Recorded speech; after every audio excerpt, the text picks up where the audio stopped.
We are all born from sludge, and to sludge we must return. Which is my way of saying, hello, how you doing? How's your day going? That wasn't a rhetorical question, by the way. Please tell me out loud right now exactly how you're feeling, and I'll begin our grand parasocial relationship by listening to you and responding realistically to how I would in real life. So, how are you doing? Alright, shut up. I want to talk about me now. I love drugs. I love the thump that hits you directly in the soul with every chord change and progression of inflection in the soundtrack to the detaching of your mind. I love the mirroring of the outpour of chemicals in your brain to the outpour of good feeling onto your friends and peers in a way that stays locked away in day-to-day life. Well, you know how sometimes your penis gets erect. I love the snort, I love the gulp, I love that first second where your head feels hollower and the air feels thinner and you start to think that maybe you might be okay. And there is, and you might know this, an inherent problem with drugs.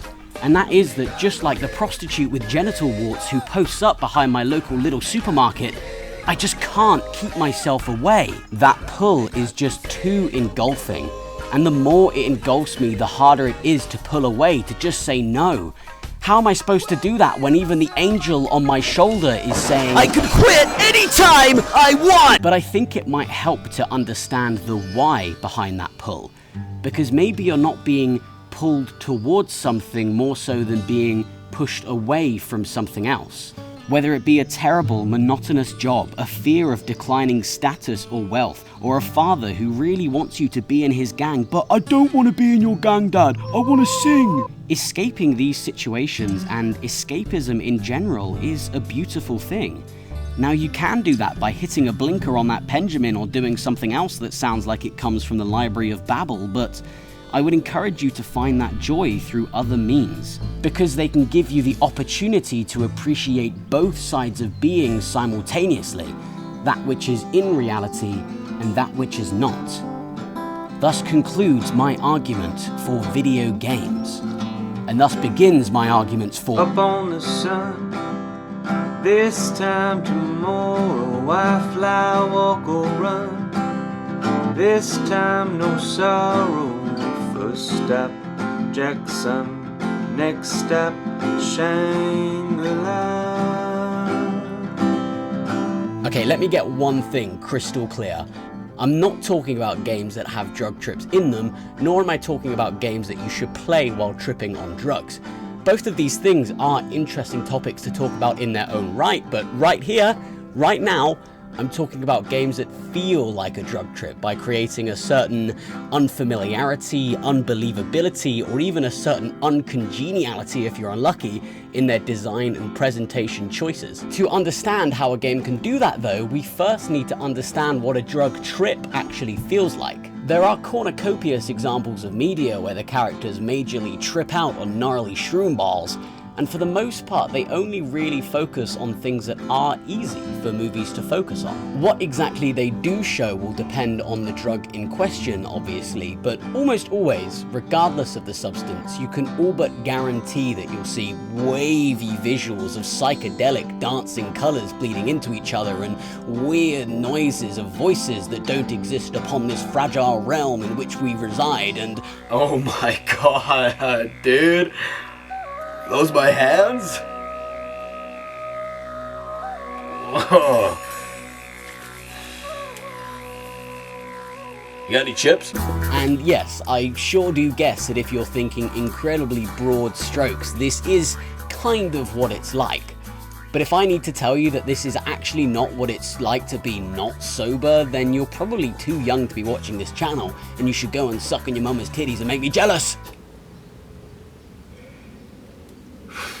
The point I'm trying to make is that I really have a bone to pick with Mr. Film and Television regarding their portrayal of drugs, because a lot of the time they don't even distinguish between uppers and downers, let alone between the substances within those categories, instead preferring to portray just a general haze clouding above the characters' perceptions and decisions. But it's more than that. It's so much more than that. On a chemical, microbiological level, drugs affect the relationship between all the different parts of your brain, leading to hundreds of more interesting and invisible effects than the ones you see on the surface. These effects concern the thought process in response to stimulus, the synaptic firing between a thought and how one chooses to express that thought, the very procedure of building a thought itself, and the magic materialization and method through which the emotion that spawns from that thought washes over your body. They can make you think wildly differently depending on the substance that you're on, and also depending on the substance that you're on, hugely different perspectives on life and the universe can be gained or lost. You know what? I think it's time we get specific. Metal Gear Rising: Revengeance is a game in which everything is heightened. The ridiculous epicness of the title, heightened. The unbelievable wildness of the action and the set pieces, heightened. The evilness of the United States Senator, not particularly heightened. Every single combat encounter demands you to engage your thumbs in a flurry of instinctual movement. And on top of that, every single character in the narrative seems to act with a base singularity of emotion. Rage, lust, smudgeness, despair. I think there's actually a certain level of subtlety to be found in the game if you start deciphering how it approaches international relational politics. But that kind of thing is kind of inherent to Metal Gear, as is a lot of commentary about the growing absurdity of the military-industrial complex. And so here, those two things are exaggerated as well. You have warmongers just straight up saying, wow, it's too peaceful around here, I'm gonna go and start some more wars, which I know they say behind closed doors in real life, but here he is loudly and proudly proclaiming it, as if it's just stating the obvious. Of course, less war has caused less work for the warmonger, and of course he might be inclined to make himself more work. But the irony of that, preserving one's own life at the great expense of others, is completely lost, or completely ignored in the face of what could be gained. In Metal Gear Rising: Revengeance, nothing is taken into consideration except the tunnel to euphoria. And that applies to much more than just the villains. It's in the gameplay too, soaked through it like gasoline on a rag. And I'm inhaling that fucking rag! I love the gameplay, and I love how it just takes you on this wild ride that does not relent in the slightest. Each new beat in the story and each new time you engage with opposing force, the intensity of the experience heightens more and more, releasing the dopamine valve in your brain just a little extra every time. This isn't because the stakes of the game are just increasing linearly throughout. That would actually be quite predictable after a while and so pretty boring. It's actually because of the way this game exudes cinema in its purest form. It's okay. It's okay.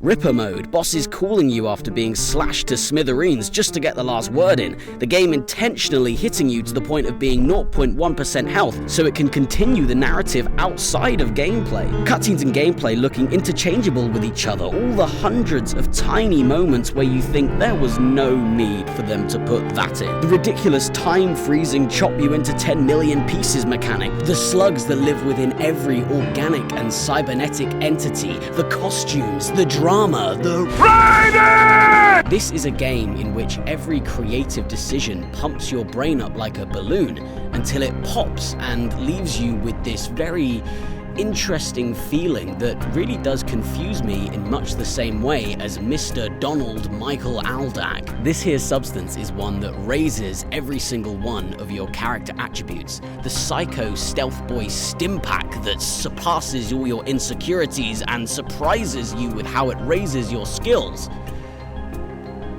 at first glance. But take a second glance and you'll realize that you're actually only boosting one attribute at the expense of all the others.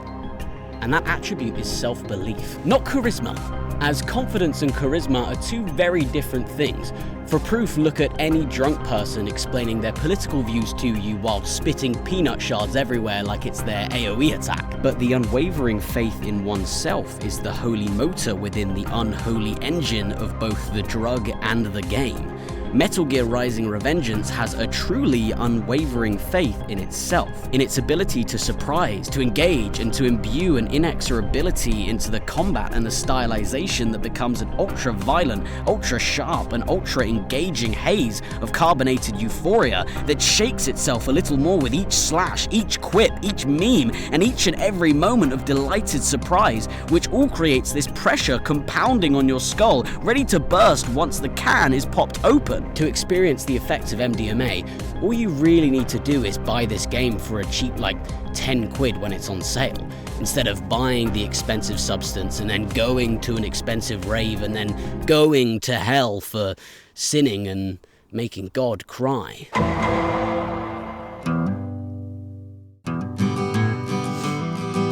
LSD is a fizzy hyperactivity of the metaphysical mind, a 10-hour overstimulation of cosmic messages that scramble up your senses, electrify your skin, and made the air taste salty. It's a little piece of paper that thrivingly thickens your third eye, allowing you to see and interpret invisible forces and giving you the excuse next time you're surrounded by white women to say, "Oh my god, you guys, I am like such a spiritual person." Games that replicate this unique experience are understandably few and far between, but I have found a couple that I will talk about. Okay, now, have you ever been intrigued by parallel universes, about holes in reality, about a memory of a membrane of a social strand of a past once left behind? No?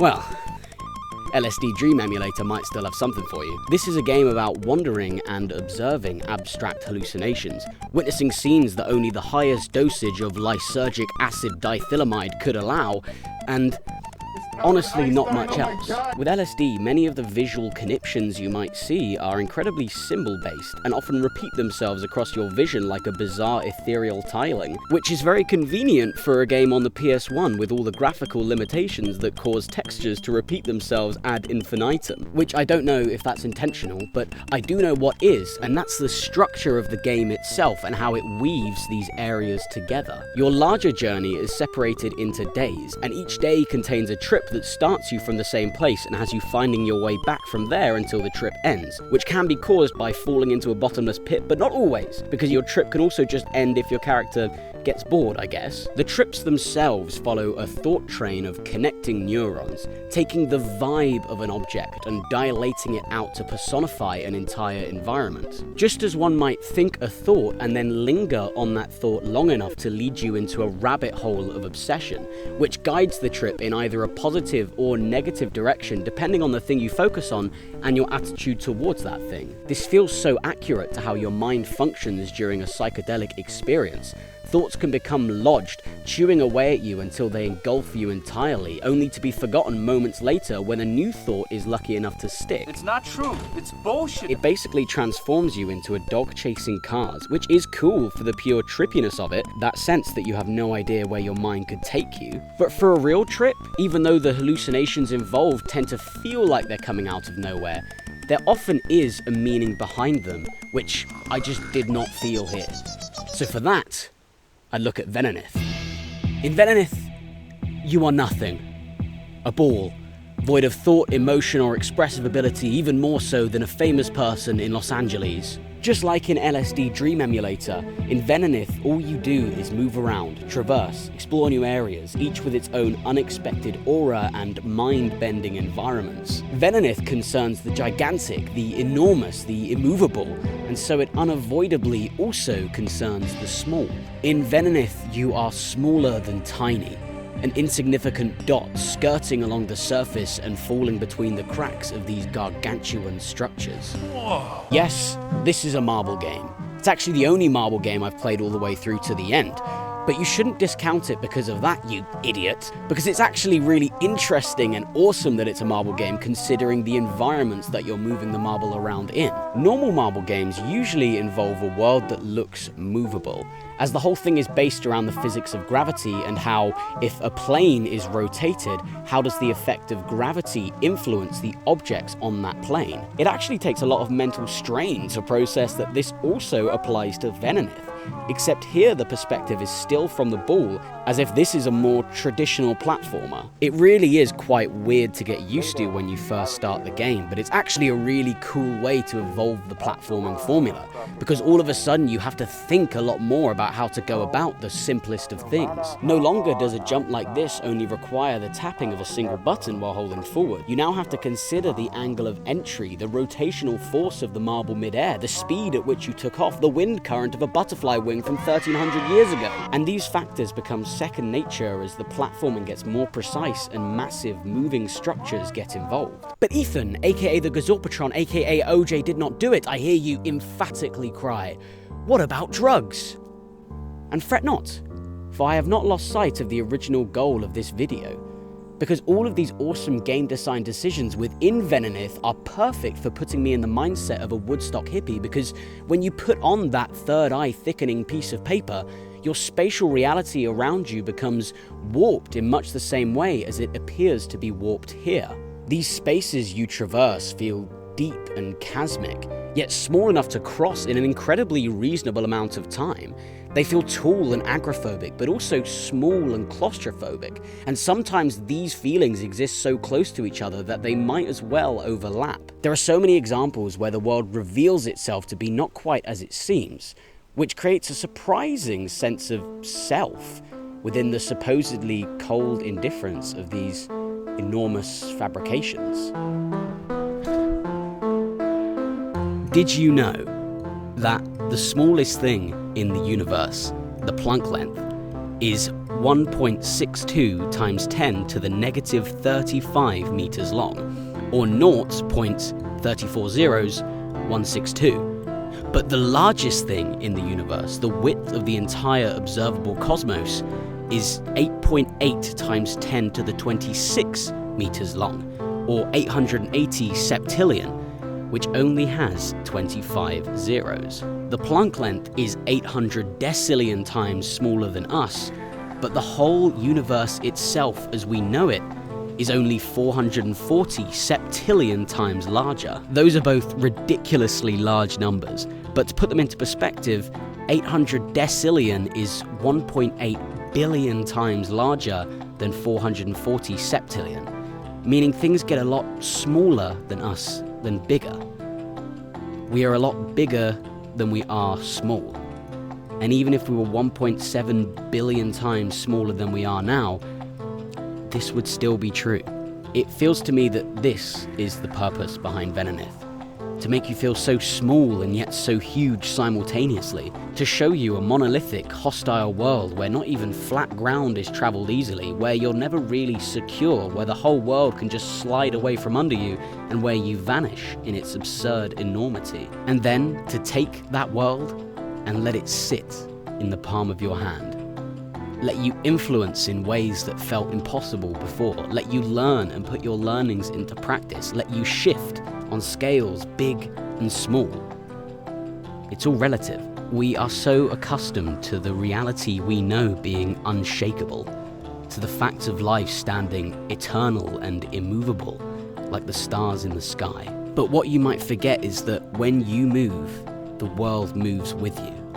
All of the billions and trillions and septillions and decillions of cells, particles, atoms, quark, nuclei, and string have to move and change every time you take a breath, or wave your hand through the air, or smile at the face of someone you love. You are a hell of a lot bigger than you are small. Or in other words, you matter. We are not just sliding along the surface of this world, formless and inconsequential. We are carving a path through it.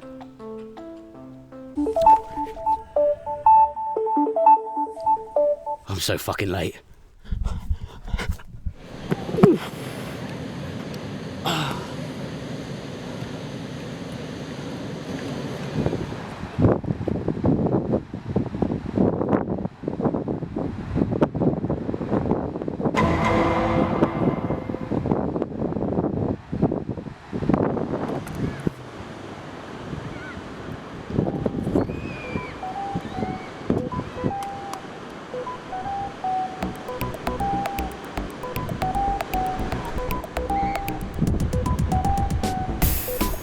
This definitely isn't an original observation on my part, but lately I've been feeling that modern life is somehow pulling us closer to death and also further away from it than at any other point in human history at the same time. Like, in the measly Middle Ages, if I cut myself on a rock while I was hiking or kissed the wrong wench upon the mouth, the resulting bacterial infection would result in me most likely just dying. And me and everyone else around me would know that. Know that one small mistake or just happenstance of chance could very well just result in my demise. But these days, those random small infections are much more likely to only inconvenience you by making you take a few days off work or contact every past sexual lover. And as a result, death is kind of pushed a little bit further outside of our consciousness. He no longer looms large over you, anticipating the tiniest of slip-ups, and now sits patiently in the corner of the room and waits for the right time to get up and put his hand on your shoulder. And one side effect of this is the previously unbelievable luxury to ignore him for most of our lives. We can placate that existential terror for huge periods at a time, and use energy once focused on survival on maximizing your entertainment setup and making tier lists on the best vegan meat substitutes. The day-to-day focus of a human has undeniably changed in a way that I don't think we even really understand fully just yet. However, that dark spectre sitting in the corner still finds many ways to remind us that he's there. Partly because he finds himself in all of the entertainment we consume, which therefore betrays the inner consciousnesses of everyone making that entertainment, being silently obsessed with death themselves. You would be hard-pressed to find anyone who doesn't regularly consume media in which the characters say, "Come on, don't die on me now! Die, you motherfucker! I don't want to die! I don't want to die!" But also, the Grim Reaper finds himself represented in the structure of modern life itself. Like, despite our inherent intense emotions we experience all over the spectrum every single day, the world does a really good job of suppressing all of them in favor of pushing onto us a monotonous, identical brutality instead. I wake up and I feel hopeful or angry or depressed or joyous or anxious or spiteful or just tired. But no matter what I feel or what I want to do based on what I feel, there is always the same obligation of work or study or some pre-planned activity that I agreed to in a time long past when I felt completely differently to how I feel now. I'm drunk now. And honestly, yes, you would be correct in saying, Ethan, you have a roof over your head, you have food in your belly, you have access to water that doesn't make you shit yourself to death. These are luxuries that animals are not afforded. If you're so disgusted by modernity, then why participate in it at all? Why not move to an unregistered cabin in the woods that you built with your own hands and start every new day with a righteous scream of, "I am alive!" And honestly, to that, I would say, no. I just love my computer too much.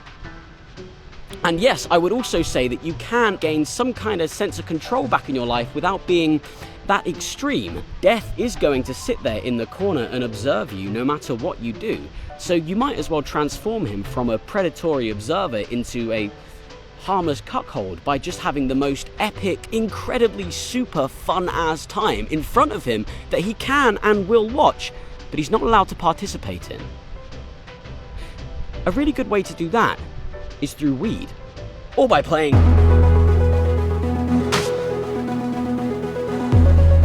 Sludge Life 1 and 2 is a game series that makes me very happy, even though on the surface they really are games about not much in particular. In both, you wake up in a confusing environment, and it's clear that it's confusing for both you as a player and this avatar we inhabit. It's called Sludge Life for a reason.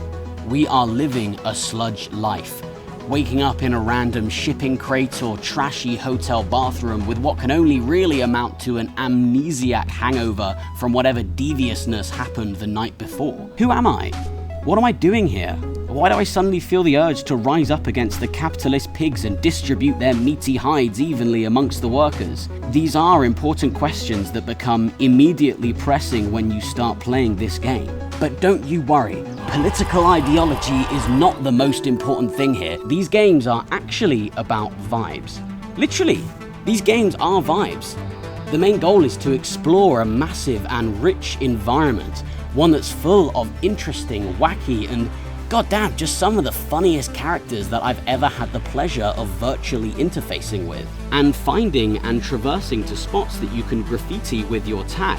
In the first game, you explore an oil rig that's on strike, leaving all machinery grinded to a halt and making every site where work should be taking place look like a British roadworks. It's one big example of why strikes are the only real holiday that a lot of people get. With so many of the characters using the opportunity to indulge in activities they enjoy, hobbies they don't have much time for, or just relaxing for once in their godforsaken lives. And in the second game, it's much the same energy, except that it takes place on a giant hotel/resort, where people are having fun because they're there to have fun. But in these games, no matter where you are, or what the reason might be for you being there, regardless of if it exists explicitly for enjoyment, accidentally for enjoyment thanks to extenuating circumstances, or not at all for enjoyment at all, it's all represented with the same amount of whimsy and through the same lens of gleeful observation. But the whimsiness doesn't apply to the situations themselves that the characters find themselves in. A lot of those situations suck, and in those situations the characters are suitably reacting to how their situation sucks, which is to say that they're moaning. And not in a good way like I do when I see Sally from Cars. They do not enjoy the predicament that they find themselves in. So in consequence, it's actually our perspective that matters here. Everyone else can be feeling angry, bored, happy, disgruntled, or horny based on their situation, but for us it doesn't matter because we can find the humor in all of it, which makes all of it feel much easier to pass and just makes you, more chill about the whole thing. This goes for the gameplay and the game direction as well. The gameplay loop is as follows. You are glum and clueless and naive. A baby who has forgotten everything from how it feels to cuddle his favorite cuddly toy to the joy of suckling on his mother's teat. Okay, I realize this is now the second time I've talked about this, and I promise this is not an obsession of mine. I'm definitely a healthy and well-adjusted adult male. Just don't ask my girlfriend. And as a clueless baby, as a blank slate, you stumble across a site that draws you in. Whether it be a cool spot to tag, an interesting character, or just a vantage point that you can try and figure out a way to get up to see more cool places. And then you find a way to get to that site and you talk, or you tag, or you look and ponder, or you do all three, and you are rewarded by being not so clueless and not so glum. And then you see something else. These games are entirely comprised of moments that exist as a method of lifting your spirits. And as a consequence, you walk around the whole place like a fresh form, one that's receptive to new information and experiences. In fact, not just receptive to them, but relishing in them.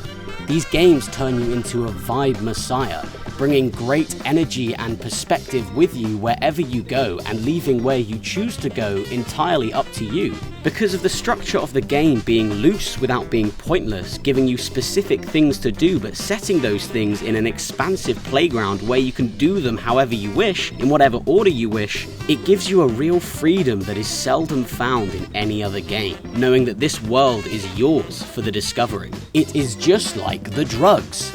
Weed has innumerable effects on your mind, spirit, and body. It can kill your motivation while simultaneously enhancing your wants for it. It can lead you into delusion, paranoia, and the crushing anxiety that you're being really weird and everyone is uncomfortable with you being there. In the wrong circumstances, it can be a net negative for both your mental and physical health.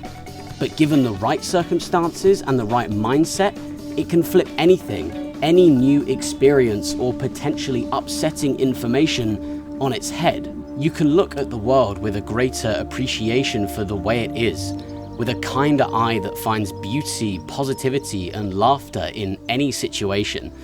And in the Sludge Life games, that same feeling is felt from the start to the end. They take advantage of the fact that when you jump into a new universe, you really should be wiping your mental slate clean. If you've played even a couple of first-person shooter games, you are going to know almost exactly what to expect from basically any other game in that genre. They might mix it up a teensy bit with unfamiliar weapons, settings, or art styles, but the structure of the game is going to stay very much within a certain box. Whether that box is a boomer shooter, an arcadey roguelike, or an open-world light RPG, platform-focused, rhythm-infused, Armenian genocide-inspired sex simulator that's also somehow a first-person shooter, this is basically what games analysis is. Defining niche and more specific subgenres for games for the sake of building up expectations for what it's actually going to be like if you were to buy it. It can be really hard to conceptualize what Manifold Garden even is until some IGN reviewer attaches the words mind-bending puzzle platformer to it. But I think that really takes away from the art itself.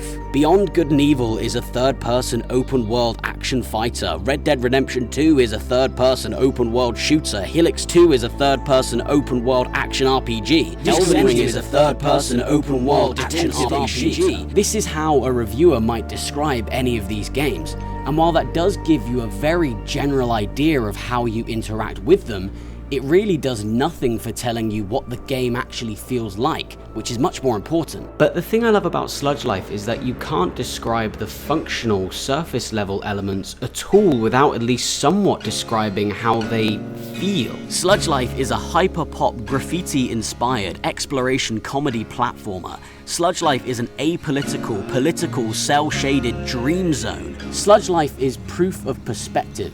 Proof that no matter your circumstances, no matter your strife, you can still find a way to look at it in a positive and humorous light. You can still find someone else who can show you that it's not as bad as you think, or laugh with you when it is. Sludge Life is a game that makes you feel a little less alone.